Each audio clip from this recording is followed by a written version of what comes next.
வணக்கம். என் பேர் மாரிமுத்து. இங்கே வந்து மரக்காணம் தாலுக்காவில் புதுப்பாக்கம் அப்புறம் வந்து காக்காப்பாளையங்கிற ஏரியாவில் ரீசெண்டாக ஒரு 2 இயர்ஸாக கல்ச்சர் பண்ணிக்கிட்டு இருக்கேன். இப்போ வந்து ரீசெண்ட் டைமில் வந்து ஃபீட் இன்டேக் பாண்டில் ரொம்பவே குறைஞ்சிக்கிட்டு வந்தது.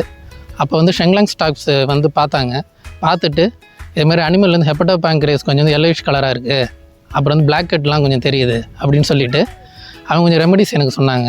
அதில் வந்து விமேக்ஸ் வந்து ஹெப்படோ பேங்க்ரேஸ் ஹெல்த் இம்ப்ரூவ் பண்ணுறதுக்காகவும் அப்புறம் அந்த அக்வாச்சிம்பு வந்து கட்டு எல்லாமே இம்ப்ரூவ் பண்ணி இவங்களால ரிசல்ட் வரும் அப்படின்னு சொன்னாங்க. சரி, அவங்க சொன்னதுக்கப்புறம் அந்த ப்ராடக்ட்டையும் நான் வாங்கிட்டு கொஞ்சம் அவங்க சொன்ன விமேக்ஸ் எவ்வளோ அப்ளை பண்ண சொல்கிறாங்களோ அதே அளவுக்கு அவங்க வந்து என்னென்ன சொன்னாங்களோ எல்லாம் போட்டதுக்கப்புறமே அதுக்கு ஒரு நல்லாவே இம்ப்ரூவ்மெண்ட் இருந்தது. அதுக்கப்புறம் ஆட்டோமேட்டிக்காக வந்து ஹெப்படோ பேங்க்ரேஸ் எல்லாம் பார்க்கும்போது லுக் வைஸ் எல்லாமே வந்து ஹெல்த்தியாக மாறிச்சு.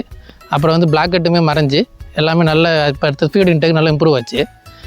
அப்புறம் சாம்பிளிங் போட்டதை ஏடிஜிலையும் நல்ல இம்ப்ரூவ்மெண்ட் இருந்தது. அதுமாதிரி கல்ச்சருமே நல்லா ஸ்மூத்தாக போச்சு. அதனால் ஷெங்லாங் ப்ராடக்ட் எல்லாருமே யூஸ் பண்ணுங்கள். அதுமாதிரி வந்து குறைந்த செலவில் யூஸ் பண்ணி இப்போ வந்து நல்ல லாபத்தை எட்டலாம். நன்றி, வணக்கம்.